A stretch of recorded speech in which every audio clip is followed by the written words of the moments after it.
Assalamualaikum warahmatullahi wabarakatuh. Alhamdulillah wassalatu wassalamu ala Rasulillah wa ba'd. Bersama saya Dr. Muhammad Asy Zainul Abidin dalam rancangan Bahtera Perubahan. Sebelum saya memulakan tajuk kita pada hari ini, saya ingin membaca hadis Nabi SAW yang mana diriwayatkan daripada Rubaiyah bintul Muawwidh, yakni seorang sahabiyah, sahabat yang perempuan, menceritakan bagaimana Nabi SAW datang ke dalam majlis perkahwinannya.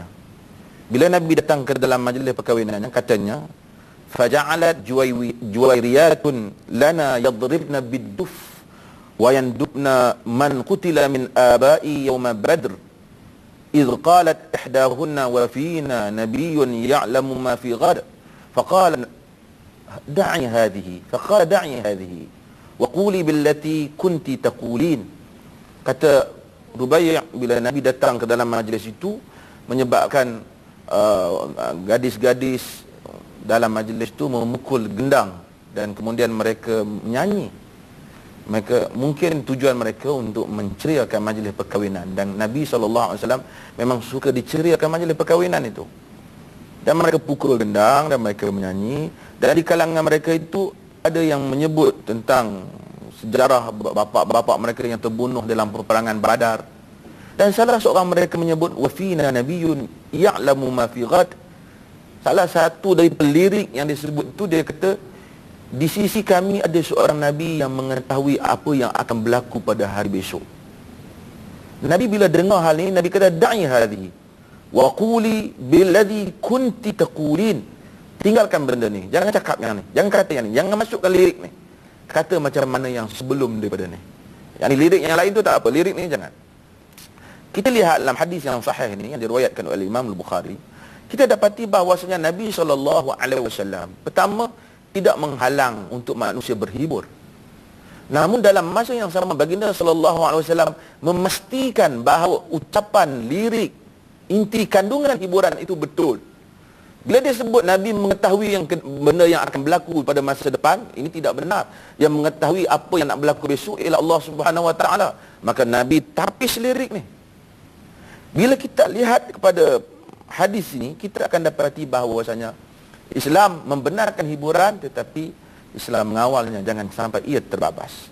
Kita tahu bahawasanya Islam ini bersifat begitu luas, dan ini kita nak cakap, kita nak bicarakan supaya kita tidak terbabas dalam hiburan.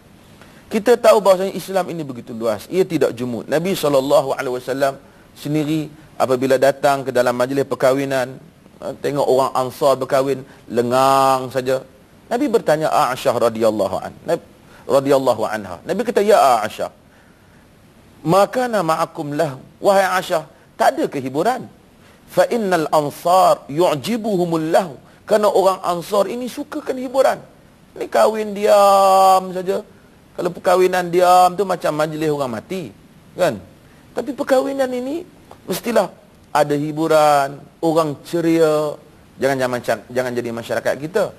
Masa berkahwin kadang-kadang tak ceria, masa mati ceria pula. Ada bagi duit lah, bagi sampo lah, bagi macam-macam lah. Tak, dalam Islam tak. Islam dia tak jumud.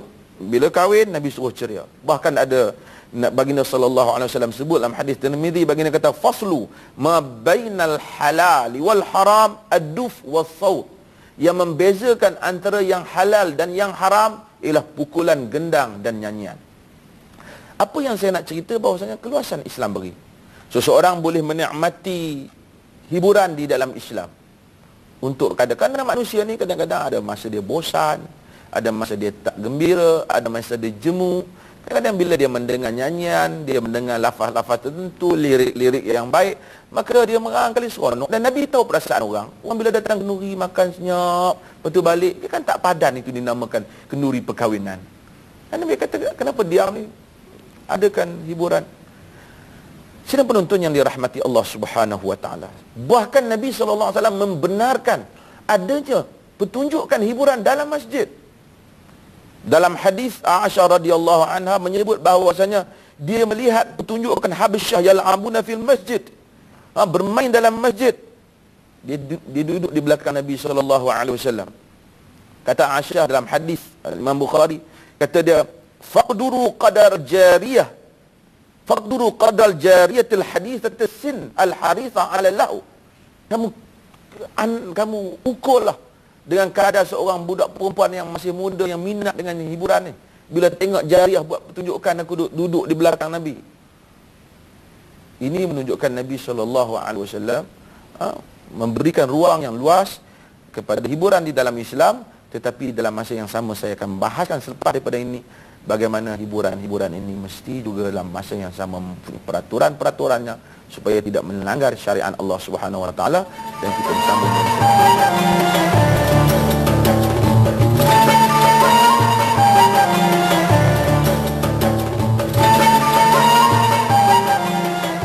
Di dalam Islam ada garis panduan untuk kita menghibur ataupun untuk kita berhibur.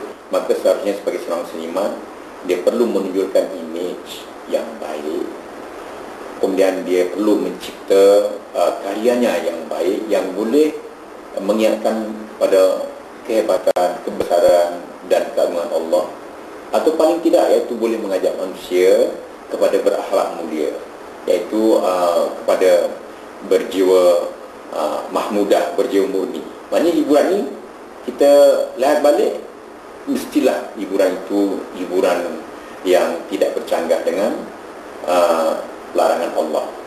Dan hiburan itu, biarlah hiburan itu hiburan yang boleh mengangkat perintah Allah itu menjadi orang seronok, cinta dan indah.